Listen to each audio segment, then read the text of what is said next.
मित्रहो नमस्कार. शिवजयंतीपासून गेले 20 आठवडे आपण शिवदुर्गांची सफर करत आहोत. शिवरायांचा जन्म झालेल्या शिवनेरी किल्ल्यापासून आपण एकेका शिवदुर्गाची सफर केली. 300 वर्षांची गुलामगिरी झुगारून शिवरायांनी सह्याद्रीच्या साथीने स्वतंत्र हिंदू राष्ट्र निर्माण केलं. या सह्याद्रीच्या अंगाखांद्यावर त्यांनी नेमक्या जागा हेरून किल्ले बांधले, जे त्यांच्या स्वराज्य निर्मितीच्या कामी मोठे उपयोगी पडले. गनिमी कावा या शत्रूला अचंबित करणाऱ्या युद्धतंत्राचा वापर महाराजांनी या किल्ल्यांच्या आधारेच केला. इथला प्रत्येक किल्ला इतिहासाच्या काही ना काही खुणा आपल्या अंगावर लेऊन उभा आहे. या किल्ल्यांच्या सान्निध्यात गेल्यावर हे किल्ले आपल्याशी बोलतात, तिथला इतिहास कथन करतात, आपल्या राजाचे गुणगान गातात. शिवरायांची दूरदृष्टी, त्यांचा धोरणी स्वभाव, त्यांचे प्रबळ हेर खाते आणि जीवाला जीव देणारे त्यांचे सवंगडी, या सर्वांमुळे हे स्वराज्य निर्माण झालं. शिवराय आणि त्यांचे किल्ले यावर कितीतरी लेख ग्रंथ निर्माण झाले, तरीही त्यांचं नाविन्य, त्यांच्याबद्दलचं कुतूहल कधीही कमी होत नाही. सह्याद्रीत आज उभे असलेले हे सगळेच किल्ले आपल्याला शिवरायांच्या अस्तित्वाची जाणीव करून देतात. तसं पाहिलं तर सह्यपुत्र शिवराय दुर्गपती तर होतेच, पण किल्ल्यावर जन्मलेले, किल्ल्यावर वाढलेले, किल्ल्यांवरून रणकारण, राजकारण, धर्मकारण केलेले थोर पुरुष शिवराय आजारी असतानाही किल्ल्यांवरच विश्रांती घेते झाले. अशा राजाचा राज्याभिषेक एखाद्या गडावरच होणं संयुक्तिक होतं, पण त्यांनी चिरनिद्रा ही याच गडावर घ्यावी, हा मात्र विचित्र योगायोग आहे. शिवराय आणि दुर्ग हे एकमेकांशी जणू तादात्म्य पावलेले आहेत, आणि म्हणूनच सह्याद्रीतला कुठलाही दुर्ग हा नुसता दुर्ग न राहता तो शिवदुर्ग होतो. केवळ 21 भागात शिवरायांच्या दुर्गांची ओळख होत नाही हे माहिती असूनही जितके म्हणून सांगता येईल तेवढे सांगायचा हा छोटासा प्रयत्न. या मालिकेतला शेवटचा शिवदुर्ग आहे तो आजचा दुर्गेश्वर रायगड. आपल्या लाडक्या राजाचा राज्याभिषेक याच किल्ल्यावर झाला आणि महाराजांनी आपला शेवटचा श्वास देखील याच किल्ल्यावर घेतला. शिवरायांचा राज्याभिषेक ही घटना अभूतपूर्व होती. स्वत्व, स्वाभिमान हे सगळं हरलेल्या समाजात शिवरायांनी चेतना निर्माण केली.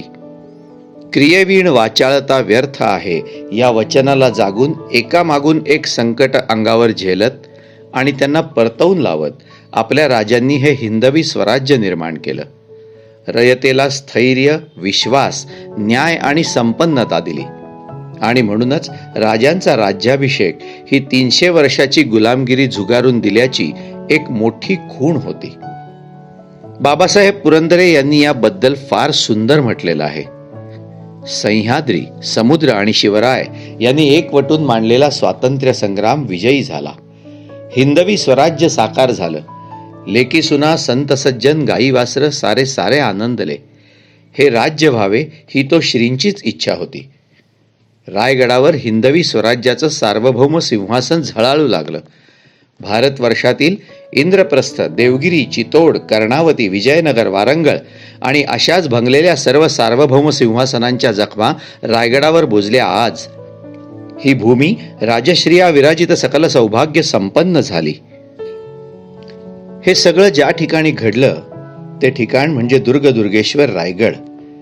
महाराष्ट्राच्या भूगोलाला इतिहास मिळवून देणारा क्षण जिथे अवतरला तो हा रायगड. खरं तर रायगड हा पूर्वीपासून एक सामान्य डोंगर म्हणून अस्तित्वात होता.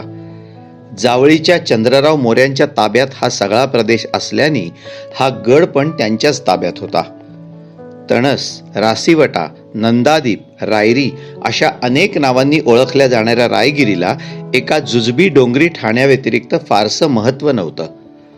पण जावळीकर चंद्रराव मोऱ्यांचा शिवाजी महाराजांनी 1656 मध्ये पराभव केला आणि रायरी, वासोटा, भोरप्याचा डोंगर अशी बळीवंत स्थानं हिंदवी स्वराज्यात दाखल झाली. स्वराज्याच्या सीमा विस्तारत गेल्या. उदंड राजकारण झाली आणि पठारी भागातील आटोपशीर राजधानी राजगडावरून हलवण्याची निकड भासू लागली. राजधानीसाठी राजगडच्या पश्चिमेला असणाऱ्या रायरीची निवड करावी असं महाराजांच्या मनात आलं आणि त्यांनी प्रत्यक्ष तिथे जाऊन या गडाची पाहणी केली. त्याबद्दल लिहिताना सभासद म्हणतो, राजा खासा जाऊन पाहता गड बहुत चखोट, चौतर्फा गडाचे कडे तासिल्याप्रमाणे 1.5 गाव उंच, पर्जन्य काळी कडियावर गवत उगवत नाही आणि धोंडा तासीव एकच आहे.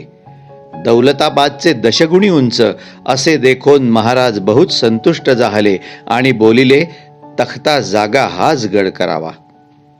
महाराजांच्या तोंडून ही वाक्य आली काय आणि या रायरीच्या डोंगराचं नशीबच पालटलं. या डोंगराला परिसाचा स्पर्श झाला, रायरीचा रायगड झाला. सगळा रायगड आता सोन्यासारखा झळाळू लागला. नवी राजधानी वसवायची तर या बुलंद, बेलाग आणि दुर्गम दुर्गाला तटबंदीचं पागोट तर हवंच, पण वाडे हुडे, प्रासाद, देवालय, जलाशय, महादरवाजा, चोर दरवाजे असं सगळं नीट नेटकं सालंकृतच हवं.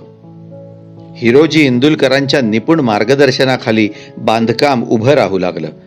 या साऱ्यांची हकीकत आपल्याला जगदीश्वराच्या उर्फ श्री वाडेश्वराच्या जवळ असलेल्या शिलालेखातून मिळते. या शिलालेखाचा अर्थ असा की सर्व जगाला आनंददायी असा हा जगदीश्वराचा प्रासाद सिंहासनाधीश्वर श्रीमद छत्रपती शिवाजी राजा यांच्या आज्ञेनी शके 1596 मध्ये आनंदनाम संवत्सर चालू असताना सुमुहूर्तावर निर्माण केला. या श्रीमद रायगडावर हिरोजी नावाच्या शिल्पकाराने विहिरी, तळी, घरे, बागा, रस्ते, स्तंभ, गजशाळा, उंच राजगृहे अशांची उभारणी केली आहे. ती चंद्र सूर्य असे तोवर खुशाल नांदो. रायगड हा दुर्ग बुलंद नि बेलाग तर खराच. 950 मीटर्स इतकी उंची लाभलेल्या या गडाचे सवंगडी इथून सहज दिसतात.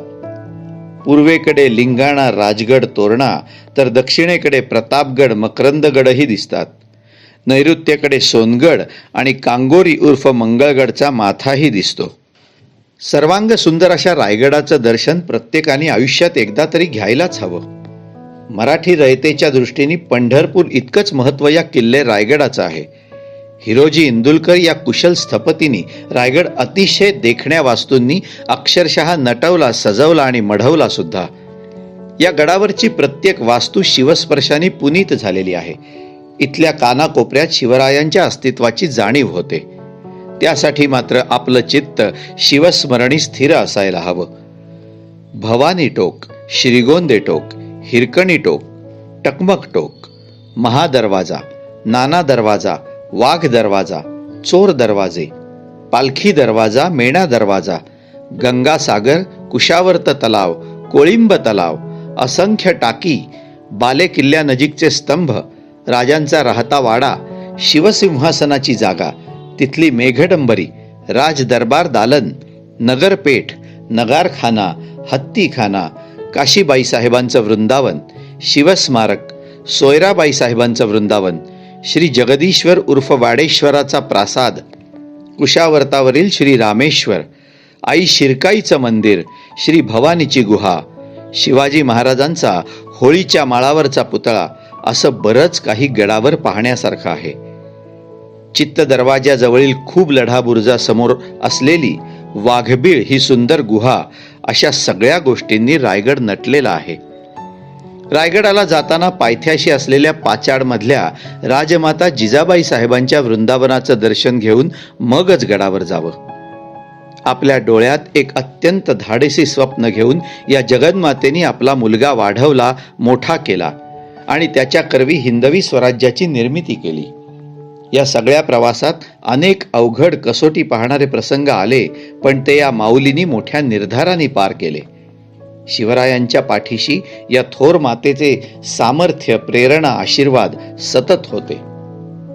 आणि या माऊलीचं भाग्य देखील थोर की आपल्या सुपुत्राचा हा भीम पराक्रम आणि त्यावर राज्याभिषेकाने चढवलेला कळसाध्याय त्यांनी याची देही याची डोळा बघितला.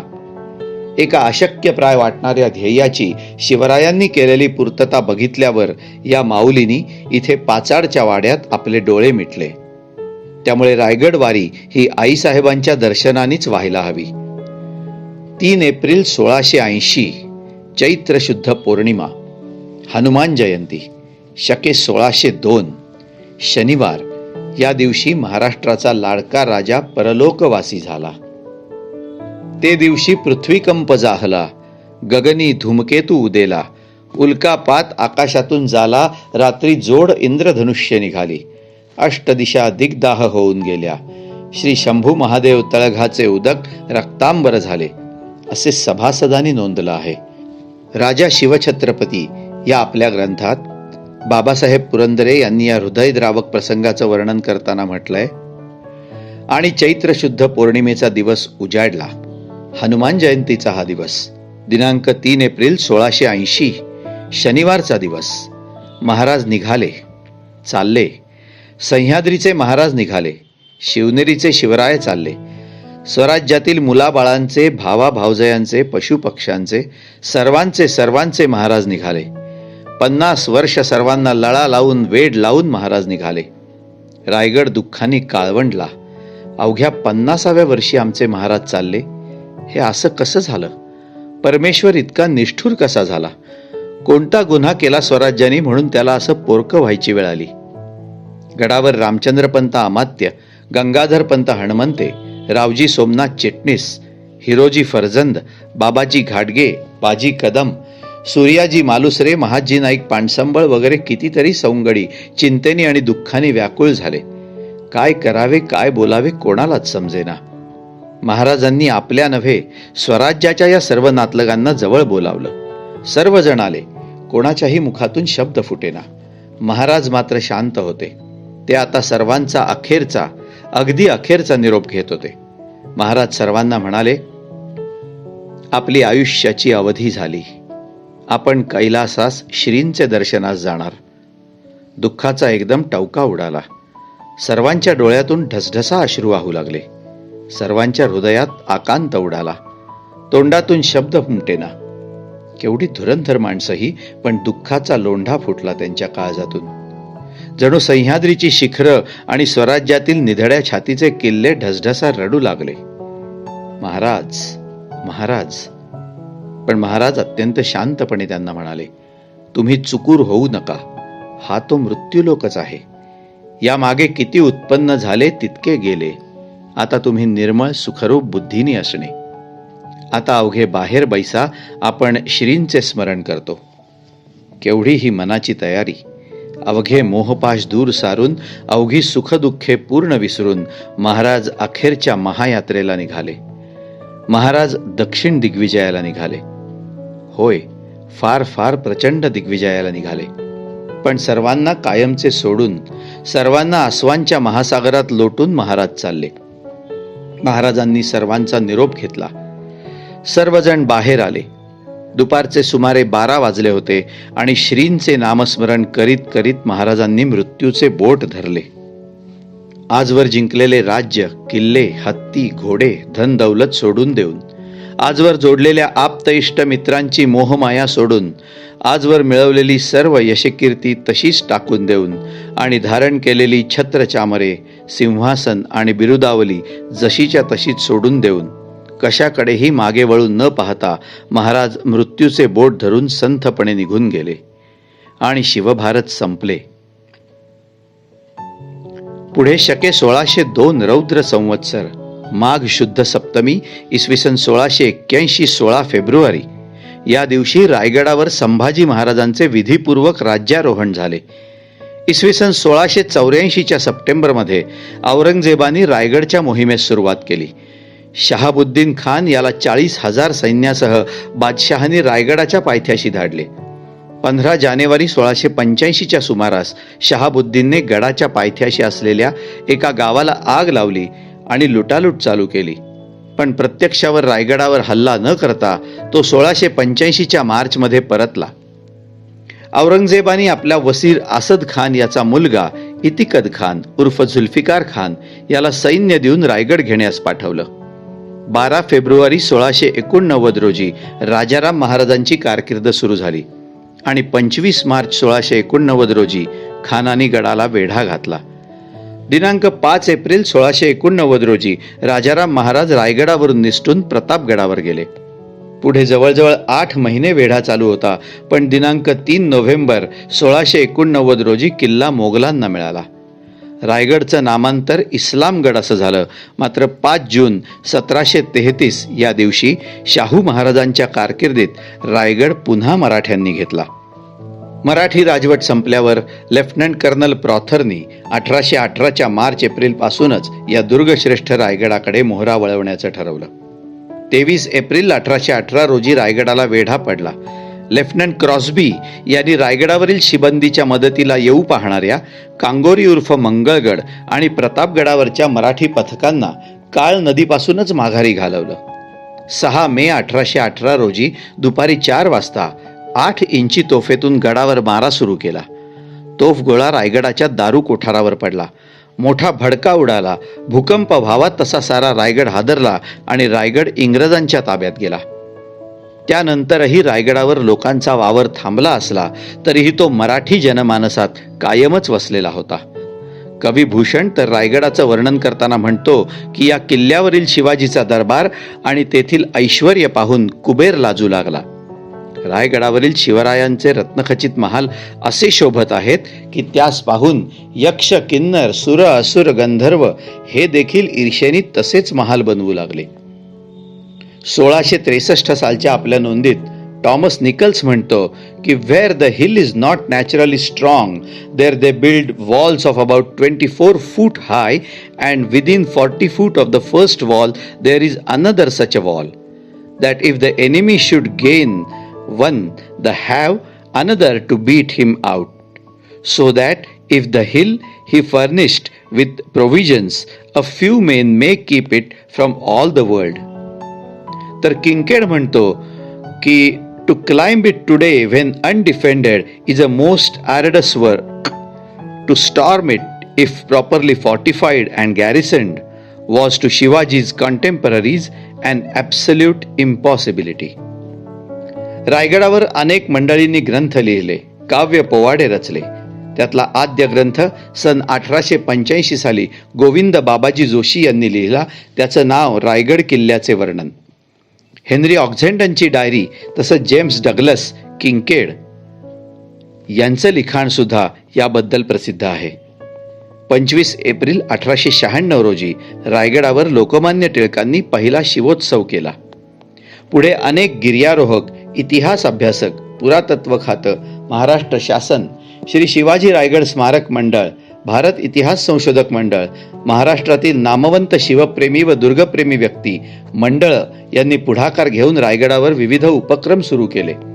रज्जू मार्ग अर्थात रोपवेची निर्मिती झाल्यामुळे सर्व वयोगटातील लोकांना या तीर्थक्षेत्री येणं सुकर झालं. रायगड पुन्हा आनंदून गेला. आपल्या लाडक्या राजाचा पराक्रम ऐकण्यासाठी मोठ्या संख्येने मंडळी येऊ लागली. शिवराज्याभिषेक दिन धामधुमीत साजरा होऊ लागला. साऱ्या महाराष्ट्राची पावलं परत रायगडाकडे वळू लागली. रायगडाला पुन्हा आनंदाचं उधाण आलं. हिंदवी स्वराज्याचं तख्ताचं ठिकाण मोठ्या दिमाखात पुन्हा एकदा जगाच्या नकाशावर अभिमानाने झळकू लागलं. धन्यवाद. नमस्कार. छत्रपती शिवाजी महाराजांच्या तिथीनुसार येणाऱ्या जयंतीप्रमाणे आपण 31 मार्च पासून संस्कार भारतीतर्फे शिवाजी महाराजांच्या किल्ल्यांबद्दल शिवदुर्ग ही मालिका सुरू केली. जवळजवळ गेले 20 आठवडे प्रत्येक बुधवारी आपण महाराजांच्या एकेका किल्ल्याबद्दलची माहिती घेतली. शिवाजी महाराज, त्यांचे किल्ले, त्यांचा पराक्रम हा जवळजवळ प्रत्येक मराठी माणसाला माहिती असतोच. मग आपण त्यात वेगळं काय करायचं किंवा ही कशासाठी किल्ल्यांची मालिका करायची हा विचार करताना असं ठरलं की प्रत्येक वेळी आपण किंवा अनेक जण ट्रेकिंगसाठी, सहल म्हणून, अभ्यास म्हणून, आवड म्हणून किल्ल्यावर जातात, किल्ल्यावरनं परत येतात. जुजबी माहिती त्यांना जी काय असते ती करून घेतात किंवा कुठेतरी वाचून जातात. क्वचित अनेक जण किल्ल्यांवरती जातात, अभ्यासासाठी जातात, फिरायला जातात, ट्रेकिंगला जातात. काही जण आधी माहिती करून जातात, काही जण किल्ल्यावरनं आल्यावर माहिती करून घेतात. क्वचित काही किल्ल्यांवर कुठे तुम्हाला गाईड दिसतो, तो काही माहिती सांगतो, काही पोवाडे ऐकून दाखवतो. पण ही सगळी माहिती एकाच ठिकाणी इतिहासात काय सांगितलंय, त्याच्या घटना कुठल्या कुठल्या घडल्यात हे समजावं, मुळात या मालिकेचा उद्देश तो होता. की एखादा किल्ला घेतल्यानंतर त्याच्याशी अनेक घटना निगडीत असतात. अनेकदा आपण म्हणतो की हा किल्ला शिवाजी महाराजांनी घेतला, त्याच्यानंतर शिवाजी महाराजांच्या नंतर तो औरंगजेबाने घेतला किंवा नाही घेतला, अगदी जुजबी माहिती असते. पण अनेक किल्ले असे आहेत की तिथे मोठमोठ्या लढाया झालेल्या असतात. शिवाजी महाराजांनी त्यांचं जे काही कौशल्य होतं, त्यांची जी दूरदृष्टी होती, त्यांचा जो धोरणी स्वभाव होता, त्याची झलक आपल्याला त्या किल्ल्यापाशी झालेल्या वेगवेगळ्या घटना, तिथे घडलेल्या इतिहासामधून बघायला मिळते. अगदी उदाहरण झालं तर आपण प्रतापगडाचं घेतलं होतं की प्रतापगड म्हणल्यानंतर अफजल खानाला तिथे भेटीला बोलवलं आणि अफजल खानाचा वध केला. हे अगदी सहजगत्या आपण म्हणतो आणि विषय संपतो. पण तसं नव्हतं, इतकं सोपं नाहीये ते. त्याच्यासाठी शिवाजी महाराजांनी किती आधी तयारी केली.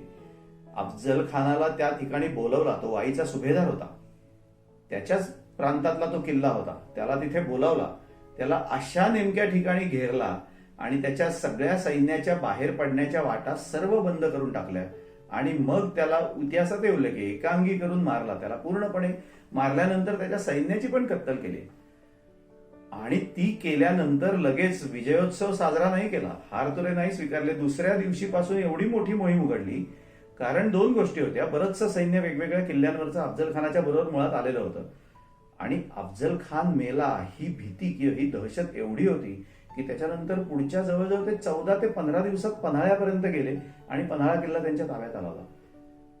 वाटेमधले किल्ले मधले लोकांनी हाय खाल्ली की अफजल खानाला मारलेला शिवाजी येतोय आपल्यावर चालून, देऊन टाका किल्ला. प्रतिकारच झाला नाही हे माहिती होतं महाराजांना.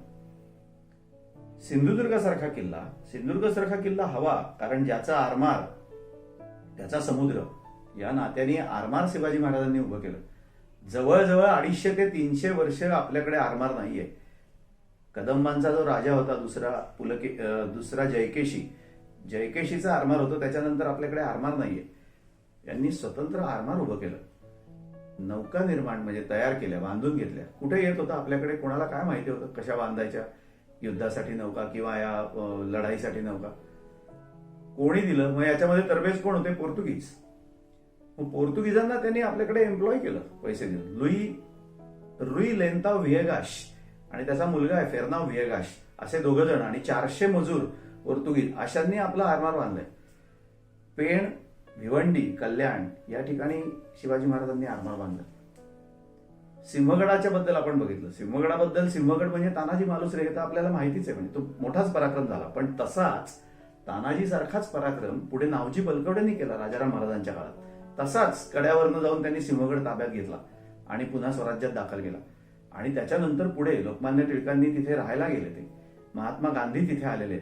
आर्क्टिक होम इन वेदाज हे लोकमान्य टिळकांचं महत्वाचं पुस्तक त्यांनी सिंहगडावर बसून दिलं. नेताजी सुभाषचंद्र बोस हे सिंहगडावरती आले होते भेट द्यायला. त्याच्यानंतर ते जवळजवळ 2 तास साधनेमध्ये बसले होते कल्याण दरवाजामध्ये. पुणेकरांना माहीत नसतं पण कल्याण दरवाजा हा किल्ल्याचा मुख्य दरवाजा आहे. त्याच्या खाली असलेलं पेठ कोंढणपूर हे मोठं गाव आणि कल्याण दरवाजा हा मुख्य दरवाजा. आपण पुण्याकडनं जो चढतो तो पुणे दरवाजा हा मागचा दरवाजा आहे किल्ल्याचा. अशा सिंहगडावर अनेक इतिहास घडला. 1818 साली मराठी राज्य संपलं तरी 1819 सालच्या मार्च मध्ये सिंहगड पडला, इथपर्यंत तो लढवला गेला होता. बक्षिंदा बक्ष असं त्याला नाव देतो औरंगजेब, कारण त्याला सुद्धा मोठ्या जिकिरीने सिंहगडाचा ताबा मिळाला, जणू ईश्वराची देणगी आहे असं तो म्हणतो. असं शिवाजी महाराजांच्या प्रत्येक किल्ल्याबद्दल काही ना काहीतरी गोष्टी या निगडीत आहेत.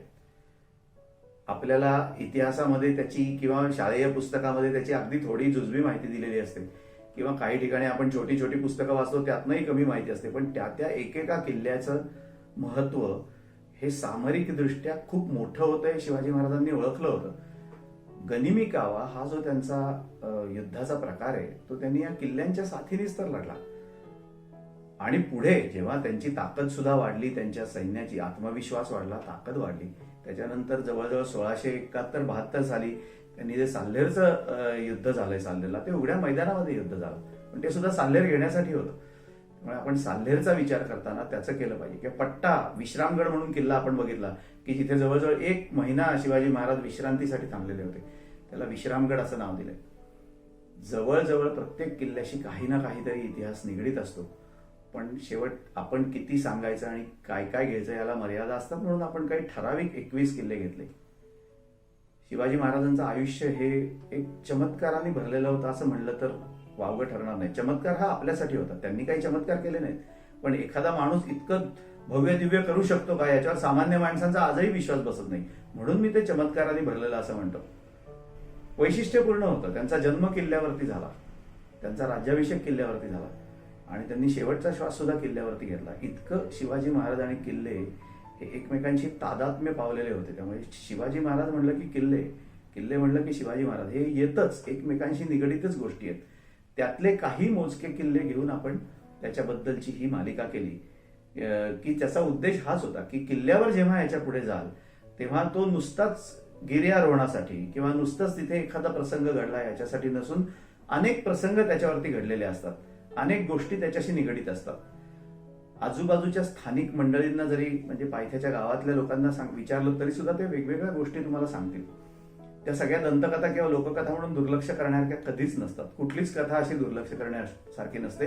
काहीतरी इतिहास असतो त्याच्यामध्ये, जसं पोवाडा असतो की ज्याच्यामध्ये खूप मोठं वर्णन केलेलं असतं पण त्याच्यात इतिहासाचा कुठेतरी अंश असतो.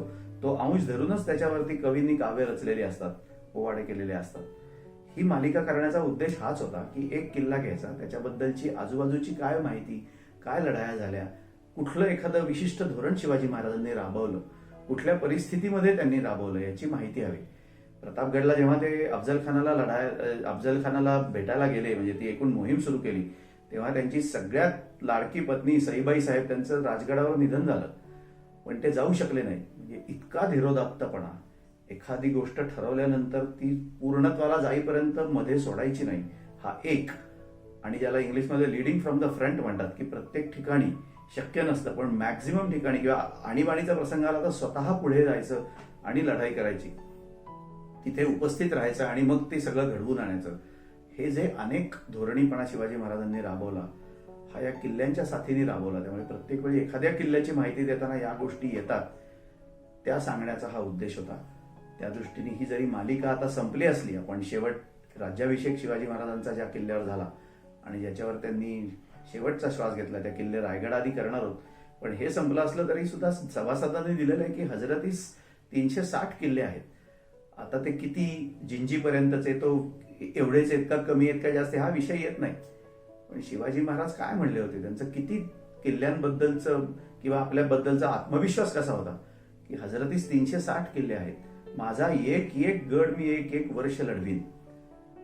औरंगजेबास दख्खन काबीज करायला 350 वर्षाचं आयुष्य घ्यावं लागेल असं त्यांनी सांगितलं. त्यामुळे एक एक किल्ला हा खरोखर एक एक वर्ष लढवण्या इतका, आता लढवण्याची विषय येत नाही पण एक एक किल्ला किमान समजून घेण्यासाठी जरी आपल्याला 1-2 महिने लागले तर तो मुद्दामून समजून घ्यावा, वेगळं काय त्याच्यामध्ये आहे ते बघावं, वेगळ्या दृष्टिकोनातून बघावं. आणि आपण जेव्हा सहलीला जाऊ, ट्रेकिंगला जाऊ, कशासाठी जाऊ, तेव्हा या सगळ्या अंगांनी त्या किल्ल्याचा आपल्याला अभ्यास करता यावा याच्यासाठी ही मालिका होती. त्यामुळे ती जरी आता संपली असली तरी सुद्धा हा पूर्णविराम नाहीये, हा स्वल्पविराम आहे. याच्या पुढे काम हे तुम्ही करायचंय की आता जाताना किल्ल्यांवरती त्या दृष्टीने किल्ले बघायचे आणि त्याच्यानंतर त्याची माहिती इतर लोकांना आपणच सांगायची की आपल्याला त्यातनं वेगळं काय दिसलं. त्यामुळे ही मालिका आता आम्ही तात्पुरती इथे थांबवतो. यातून बोध घ्यावा किंवा यातून काही 4 गोष्टी शिकायला मिळाव्यात, तुमच्याहीकडनं काही 4 गोष्टी आम्हाला शिकायला मिळाव्यात किंवा इतर लोकांना मिळाव्यात, हा यातला उद्देश होता. सहजगत्या म्हणून सुरू केलेला हा उपक्रम पण एक ठराविक उद्दिष्ट घेऊन आम्ही हा पूर्ण केला आणि हा तुमच्या समोर ठेवलाय. तो अर्थातच तुम्हाला आवडेल अशी आशा बाळगतो आणि आपलं भटकंती आणि आपलं गिर्यारोहण अजून समृद्ध हो अशी प्रार्थना व्यक्त करतो. धन्यवाद.